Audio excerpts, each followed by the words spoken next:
വയനാട് ദുരന്തബാധിത മേഖലകളിലെ റോഡ് നിർമ്മാണം അതിവേഗം പുരോഗമിക്കുകയാണ്. മേപ്പാടി, ചുരൽമല, അട്ടമല റോഡുകളുടെ നിർമ്മാണം പൂർത്തിയായ ശേഷം മുണ്ടയ്ക്ക്, വെള്ളാർമല സ്കൂൾ തുടങ്ങിയ സ്ഥലങ്ങളിലേക്കുള്ള റോഡുകളുടെ നിർമ്മാണ പ്രവൃത്തികളും ഉടൻ ആരംഭിക്കും.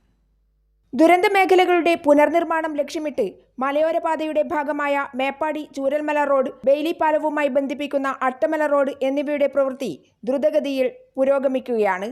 12.5 കിലോമീറ്റർ ദൂരമുള്ള മേപ്പാടി ചൂരൽമല റോഡിന്റെ നവീകരണം അവസാന ഘട്ടത്തിലാണ്. റോഡ് നവീകരണത്തിന് ആവശ്യമായ സ്ഥലം HML കമ്പനി വിട്ടുനൽകിയതോടെ 12 മീറ്റർ വീതിയിലാണ് നവീകരണം നടക്കുന്നത്. പുത്തുമലയ്ക്കും നീലിക്കാപ്പിനും ഇടയിലുള്ള ഭാഗവും 1-ാം മൈലിനും മേപ്പാടി ടൗണിനും ഇടയിലുള്ള 1.5 കിലോമീറ്റർ ദൂരവുമാണ് പ്രധാനമായും ടാറിംഗ് ചെയ്യാനുള്ളത്. റോഡുകളുടെ വീതി കൂട്ടി പാർശ്വഭിത്തികളുടെ നിർമ്മാണവും ഒരേ സമയം പൂർത്തിയായിക്കൊണ്ടിരിക്കുകയാണ്.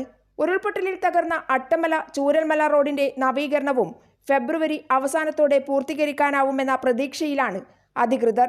ഇത് നല്ല രീതിയിൽ പുരോഗമിക്കുന്നുണ്ട്. ആദ്യം നമുക്ക് HMLന്റെ ഒരു സഹകരണത്തിന്റെ ഒരു ചെറിയ ബുദ്ധിമുട്ടുണ്ടെങ്കിലും പിന്നീട് അത് ഡിസാസ്റ്റർ മാനേജ്മെന്റ് ഇടപെട്ടിട്ടൊക്കെ നമുക്കത് സോൾവ് ചെയ്ത് തരികയും മികച്ച രീതിയിൽ ഇപ്പോൾ പുരോഗമിക്കുകയാണ്. ഒരു 1500 മീറ്ററോളം നമ്മളിപ്പോൾ ഡ്രെയിൻ ചെയ്ത് കഴിഞ്ഞിട്ടുണ്ട്.